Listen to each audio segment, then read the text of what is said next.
What a stupid song. Oh, man. Welcome Great in, horse, Racing though. Happy Hour. I mean, unbelievable, right? I mean, just the best stuff ever.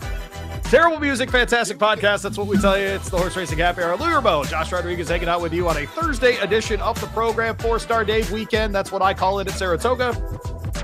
Quartet of grade ones. I'm sure no one else calls it 4-Star Dave weekend. How are you, Josh? I think that's where, frankly, some of my very favorite horses have run the last 10 years is in the 4-Star Dave. The Carl Spacklers of the world, those sorts of horses.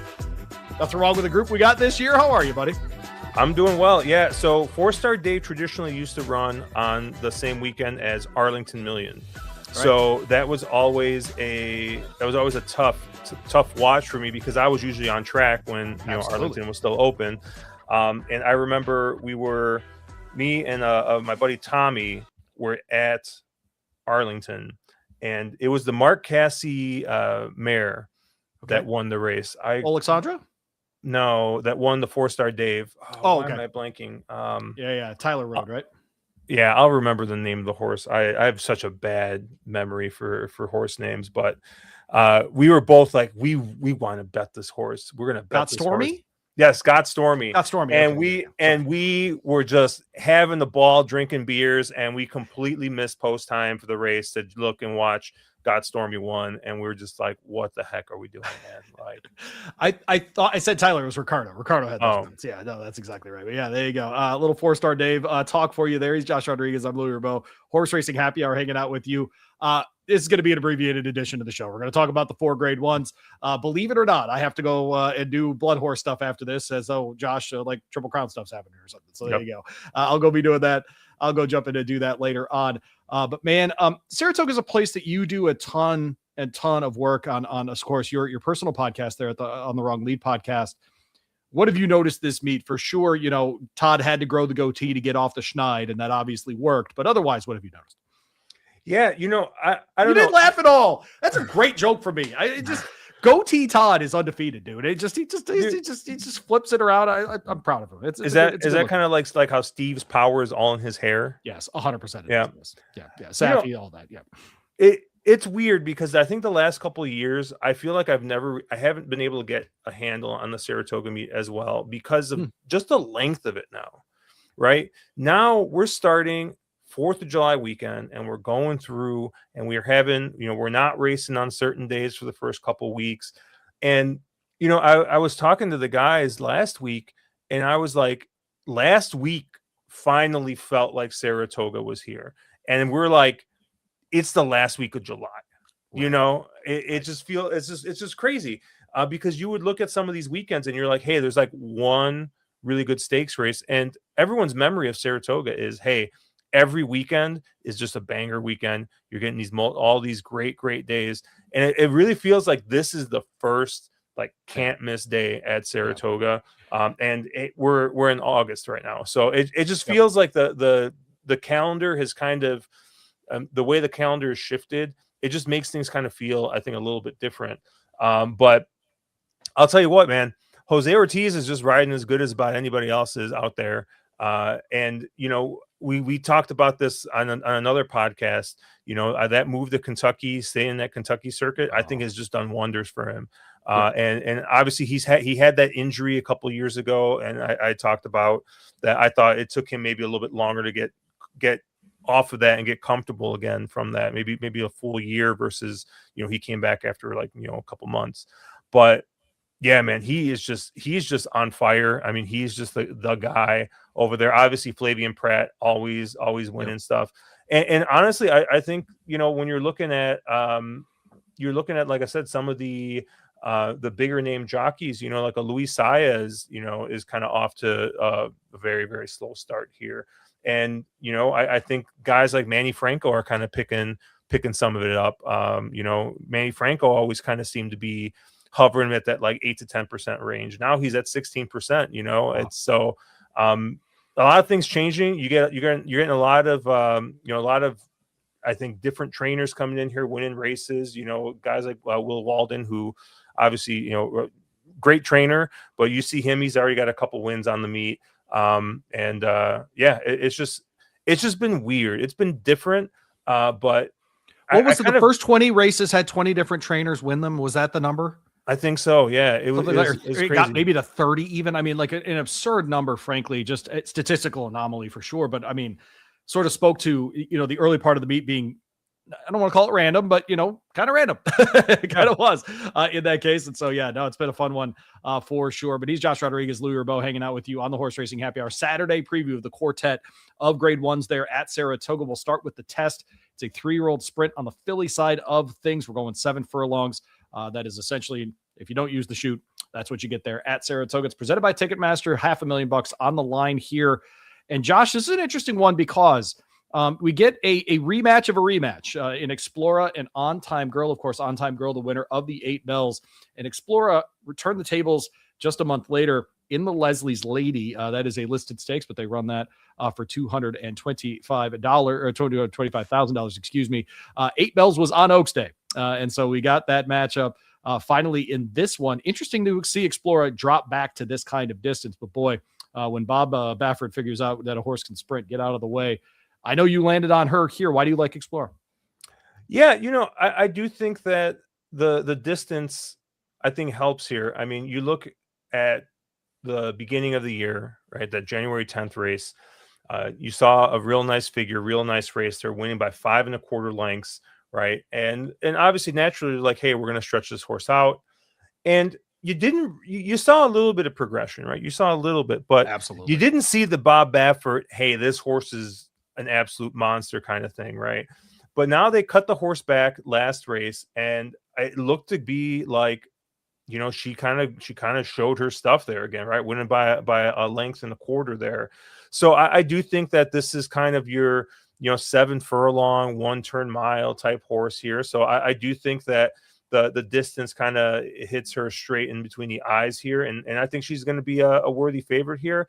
I don't think we're getting 5-2. I think we're probably getting closer to 9-5. But I think Explora for sure is the horse to beat in this race.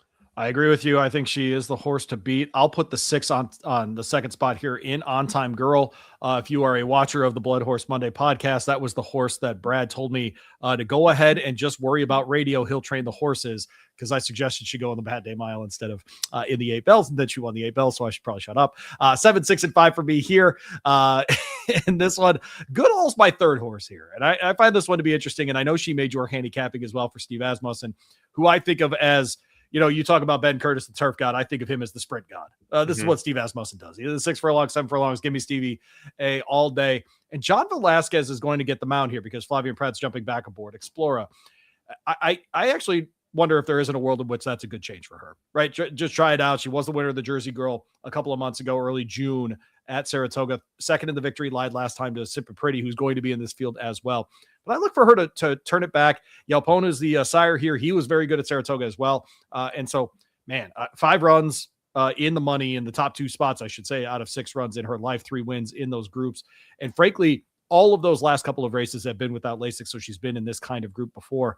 The 8 bells, she didn't quite get there, but that group, my goodness, On Time Girl, Love Your Neighbor, Paradise, etc., loaded on that day. I think she's been better since then, actually, and has carried more weight and all those things. So I look for her to run a big race. 7, 6, and 5 for me, Josh. 7, 5, and 6. Anything to add about Goodall here? Yes, I mean, you cross the line through that 8 bells race. We're talking about a completely different horse, aren't we? I agree with you. And I'll tell you, if you go back to that victory ride and you watch that race, I mean, I think that race was listed at 6.5 furlongs. I would be surprised if Goodall didn't run basically 7 furlongs in that race, because that horse was basically wide throughout the entire time. So I do think it's slightly better inside post. I think if she was able to save a little bit of ground in that last race, I think she at least makes it much closer. If not, maybe has a shot to win that race. So I do think with a little bit better of a trip here, she matches up really well with this group. It's a good point by you, by the way. The victory ride, she's in the 10 hole. She runs second. She's in the 8 hole in the 8 bells. She runs 5th. She's in the 12 hole on debut. She runs second. Every other time, 5 hole, 3 hole, 4 hole, she's won those races. And so she's getting back to a better post position as well here. Is Goodall, of course, named for Jane Goodall. A lot of jobs I think I'd be terrible at. Chimp person, I think I'd be terrible at that job. High level terrible. Yeah, no. I couldn't love like that, Josh. It's the whole thing. All right. Yeah, we were really bad at monkeying around over here. So thank you for that. Yeah. Chimps aren't monkeys. Someone's already typing. All right. Someone's typing it. I know. It's like, did you learn nothing from that movie with Sigourney Weaver? They're not monkeys. What is this stupid show? These guys know nothing. All right, welcome in. Race 10 will be the 4-star Dave. I'm an odd guy. I admit these things, Josh, but this might be my favorite race at Saratoga. I feel like we always meet stars in this race. I always feel like we, I feel like the field is always loaded. And guess what it is this year? It is loaded. When you've got Laganos in there at 5-1, you know it's a grade 1. They're running a mile on the turf there. You got a bunch of horses coming out of races like the Manhattan, out of races longer, just longer on the turf here, like the Wise Dan, getting back to the mile distance. It's just a different kind of race. Rhetorical in here, grade 1 winner. Mibago in here has won stakes as well, just not at the grade, won the grade 3 last time, has won at the graded level. Obviously, we know what Zulu Kingdom is. It is 8 for 11, lifetime on turf, 4 for 7 at this distance. Classic Q in here, winner of the Just a Game in June over the mile at on the front, frankly, under John Velasquez, who keeps the mount here. Deterministic, the 5. We don't need to mention that horse, even though it did win the Manhattan last time. Capitol Hill is in here. It is the bum in the field, and that's an allowance winner that ran second by a nose in the grade 3 poker. And then Laganos has won what? 1, 2, 3, 4, 5 races in a row? 6? 1, 2, 3, 4, 5. 5 races in a row. And the one before that was a second place. Josh, this is what they call a grade 1. The grade 1-iest of grade 1s. And I love this race every year. I feel like we get this kind of field every single year. Someone was asking me if anybody's missing from this group. And I'm not sure that there is anyone missing from this group. If I'm putting together a mile race east of the Rockies, this might be it. I mean, maybe some unknown Chad Brown horse that he could toss in here, that could probably collect a check, right? Because he's probably got them just laying around, right? Charlie Appleby's got one in Western France somewhere. That's exactly right. Josh, you went to the 2 horse here, though, in this one. That is Mibago. Luis Saez, you mentioned earlier, not a great meet so far, but hey, this would really pick things up. Yeah, so, depending on who you ask and where you're from, Mibago can mean my pay, like my money.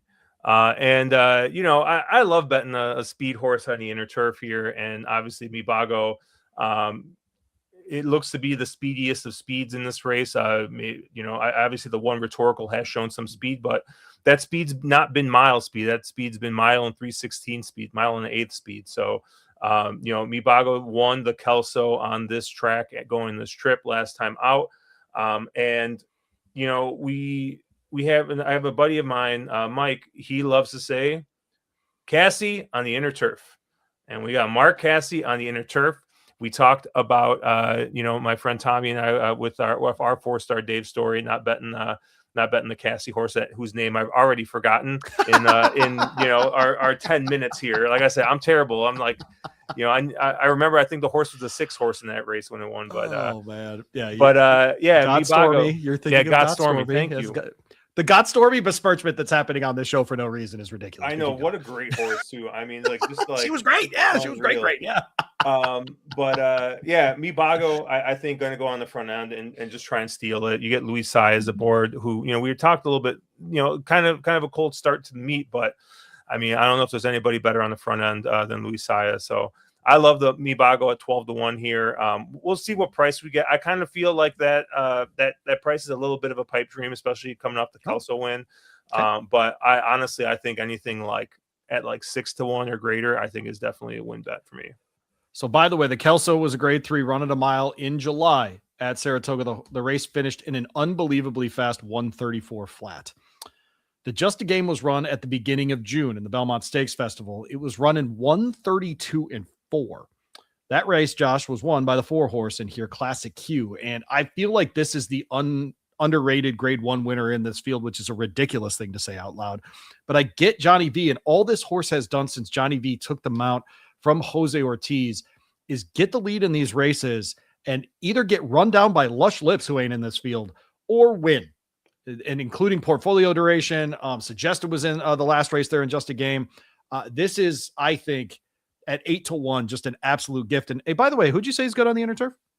Mark Cassie. Oh, there you go. So I get Classic Q, I get Mark Cassie, and I get John Velasquez. The 2 of them, by the way, are 2 for 6 this year at Saratoga, 19% over a longer sample size there. So just an interesting set of horses that you and I landed on 2 longer shots here. But I do think this is kind of race this year that you can really get a price in here. So I'll go 4, 3, and 5 here. Josh, you went 2, 7, and 5. We'll get to deterministic in a minute, but you went with Lagano second. Josh, I'll be honest. This is the hardest one. I actually didn't know what to do with Laganos, and mostly because I don't know how good those fields were compared to what we're going to have to do here. And if you are within 3/4 of a length of Mercanti, I don't know. I not at the level of the horses that I'm seeing in this race. But what do you like about Laganos in here? Other than, I mean, this horse just wins. My goodness gracious. Well, I think because every time I don't pick this horse wins. So I feel like I got to stop the cycle somehow, even if it comes at, the cost of my bankroll. But, this horse has kind of become a meme a little bit for me and the guys on the wrong lead, because we keep trying to beat this horse. Okay. We keep on saying, not me. He's not going to do it. He is not going to do it. And every time, guess what? He does it. And I mean, I don't know. I do agree with you, right? This is going to be, I think, the first real class test, I think, for this horse. I was a little surprised. I thought, I know it's a little bit longer than what he's been running, but I was surprised they didn't try the Arlington Million with this horse. I actually agree with you. I thought that, I know that it's longer than he's been running, but I mean, the form he's been in, and honestly, I mean, the Arlington Million, great race, but I mean, this field, I think, is a much tougher field than what he would have gotten in the Arlington Million. So, but maybe Steve, if he heard me talking right now, he'd Brad Cox me and tell me to stick to podcasting. He'll do the training, but yeah, I don't know. This is a horse just in incredible form. Obviously, speed figure wise matches up all okay. I mean, isn't the fastest of the horses in here, but has got a race or two that obviously does fit with this group. So, I'm going to be on Laganos for the first time this year. So, you could probably just go ahead and toss again from everyone else's handicapping. Yep, we're done here. Yep. Appreciate you very much. 2, 7, and 5 for Josh here in the 4-star Dave. I'll go 4, 3, and 5. I don't feel like we need to talk about deterministic and his resume, but Zulu Kingdom is in here. And this is absolutely a mile specialist, 4 for 7 lifetime at the distance winners over the mile, by the way, in the grade 1 Maker's Mark mile. Just in April this year, wins the Kelso last out, was very good in the poker before being passed by both Capitol Hill, who's in this race, but the eventual winner passed the hat as well. Flavia Pratt keeps the mount, and I think this is one of the more underrated horses we have in North America. 134 flat in that Kelso last time. Any kind of race like that, I think, will hold up. But by the way, who was the dead heat alongside there? Was Mibago. So if Mibago can run that back for sure on the inner turf. Should be an interesting 4-star Dave, by the time we get to race 10 on Saturday. Race 11 is still on the turf. We'll go to the outer turf, the Mellon turf for this one, the grade 1 Saratoga Derby. We're going a mile and 3/16 for this one. It's presented by Cutter Racing. It is grade 1. There's $750,000 on the line. And Josh, you went out to the same place that I did. I was very surprised to see you and I landing on 3 horses the same in this sequence, but you landed on the 4 horse here. Tell us about your top pick here. That is Title Roll, who won that Belmont Derby last time. And I think, I don't know, are we in the same spot here? That if this horse takes a step forward at all, right, with the added distance, experience at Saratoga, etc., comfortability with the jock, this might be the single. If this were a pick 4, this might be the single. I just think that this horse, right, you first back here in the U.S., right, or first time in the U.S., and just wins that very impressive race there. And, it beat a bunch of the horses in this field that's coming back. So it kind of feels like a little bit of a rematch here. Right. So I just kind of think like 9-2 is kind of a gift here on the morning line. I'm, give me all of that. The 4 title. I mean, like, this is a horse that was running. The horse really wasn't well even overseas. 9-2 in the last race. He was, anyways, go ahead. Yeah. So I just think that this is, I don't know. It's crazy to me. I think that this horse is going to should be much shorter. But we'll see kind of how this race gets bet. I do think he's the horse to beat. And a lot of the horses he beat, I just didn't really think too much of, comparatively, like the 3 Remember Mamba 3-1, it had run okay in those kinds of races. Good horse, man. He was great in the American turf. Yeah. And you kind of look at the speed figures, and they don't really jump out at the page, which sure, can always be a trap if you're relying just on the figures. But I definitely think I don't think that Remember Mamba turns the tables on the 4 in this spot.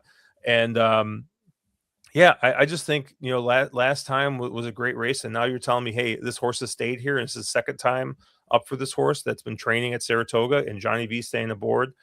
There's just a lot to like about this 4, and definitely my top pick. 4, 6, and 5 for Josh. Go ahead and talk about the 6 here. First time start in the U.S. Glacius. Luis Saez gets them out here for Hugo Palmer. What do you like about this horse? Yeah, this horse did really well to break its maiden first time out. And then you kind of look at the time form figures for this horse. This is a horse that's taken a step forward each time.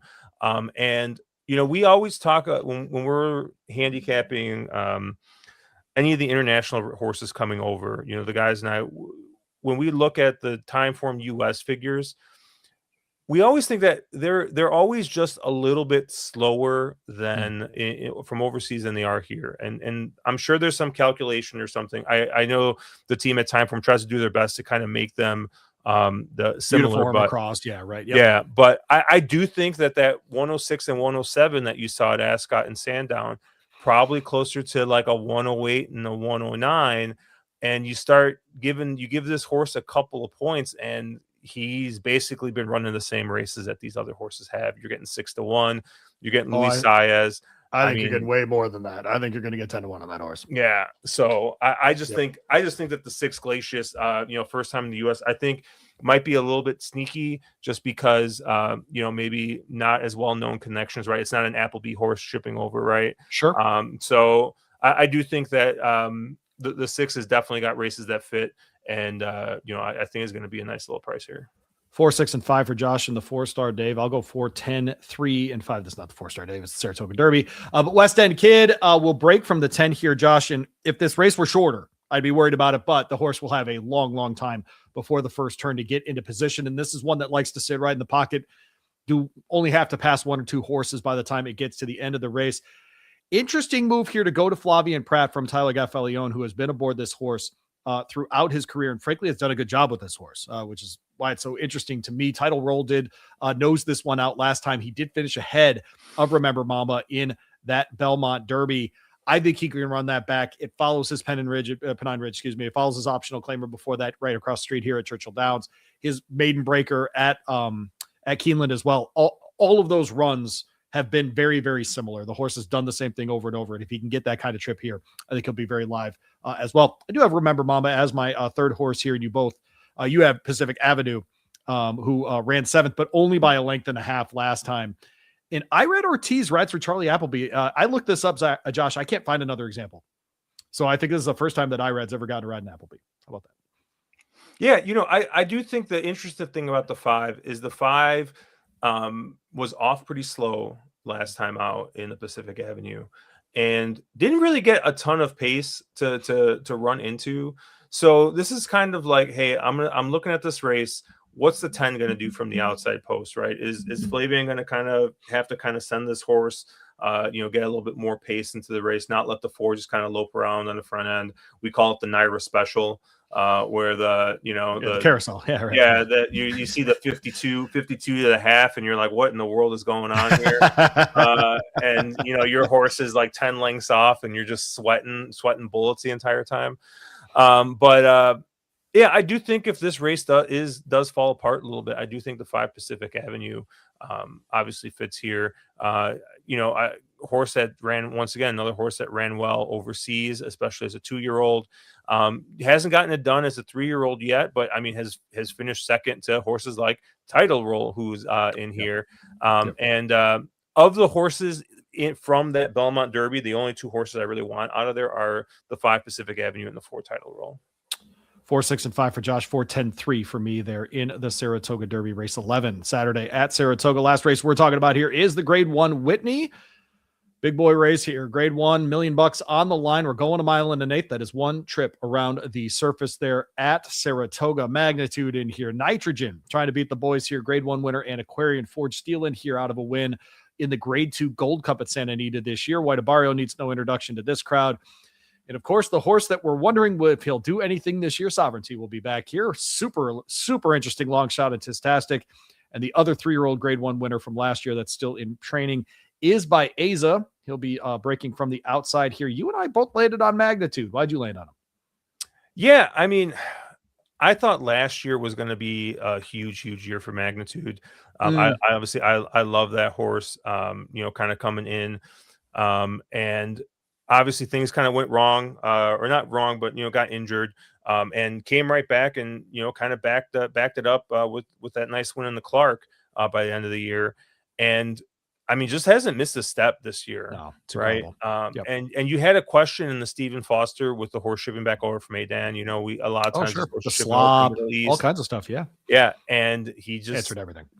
Answered all the questions. He's right now. I will say it took everything in my power not to put White Abario on top, and because I oftentimes bet with my heart and not with my head, and I think that would have been the case with the 5 White Abario. But I'll tell you what, man, betting with my heart sometimes is definitely paid off, especially with the old Warhorse and White Abario. He's just good, man. Like he just runs his race. He goes out, he does his thing. With you. And I mean, he's won this race before. So, you look at his record at Saratoga and people are always like, oh, well, he never runs well at Saratoga. I'm like, he's won the Whitney before. Okay. He's won for 5. I know. And I don't know. I just think that he's come back this year and he's just run really nice races. And if you kind of look at him, he does kind of have a little bit of every other race-itis in him. And the Stephen Foster was kind of the step back, right? And you look at his record on the wet, and he's never won a race. For a horse that's won 11 races, the fact he's only run 3 races in the wet or slop, and the fact that he's only finishing the trifecta once in that, I think just tells you that he just doesn't like running on the slop. So I think getting the fast track, I do think that he might be a little bit of an overlay at 8-1. So I really do like White Abario. I do think Magnitude is the real deal. I think he's definitely the horse to beat, and he's definitely a worthy 9-5 favorite. I'm interested to see how the board kind of shakes out, because you do have a lot of stories here, right? You got Sovereignty, right? Yep. Bilmont, Nitrogen, Nitrogen, the filly in here, and then everybody loves betting Baeza, even though the horse, doesn't like to win. So I get it. I'm interested to see what kind of prices we get on both Magnitude and White Abario in here. I'm very, very interested in both of them, though. I'll take a swing. I agree with you about White Abario, by the way. I'll take a swing with Nitrogen in the second spot here. I think she's got a real shot, and I think I would not be surprised if she shows up in a big way. Now, obviously, John Velasquez is riding because Jose Ortiz has chosen Magnitude, and I do not blame him at all. The horse has made him plenty of money this year. Magnitude over $8.3 million in earnings just this year. Jose got to ride all of those, of course. But man, Nitrogen, to me, I think this is her distance. And yes, I know she's 1 for 3 with 2 seconds, but one of those was in the Breeders' Cup, and then one of them was in the Belmont Oaks Invitational on the turf, where Fionn set the track record. And then since then, also in the Spinster, where she lost to Jinjin. I don't know that was a track record, but it was a day where she just wasn't quite herself. I think she's just that much better this year, and I think it's interesting that they're throwing her in here. I don't trust Sovereignty at this point. I just don't. I wonder if there's something mental going on with him. I'll go 1, 2, and 5 in here. 1, 5, and 6 for Josh there in the Whitney. Tell everybody where they can find you tonight. Yeah, we'll be going live tonight, 8 p.m. Central, 9 p.m. Eastern on thewronglead.com. On the wrong lead there. All right. Well, he's Josh. I am Louie. Thanks for hanging out with us here on the Horse Racing Happy Hour. You can hear Josh as part of my radio program tomorrow night called the Kentucky Racing Spotlight. That'll air on ESPN Louisville here in the Kentucky market. Of course, you're welcome to stream that anywhere in the world at ESPNLouisville.com and just ask your smart speaker to play ESPN Louisville. I'm Louie Rabeau, and he is Josh Rodriguez. We'll catch you next time on the Horse Racing Happy Hour.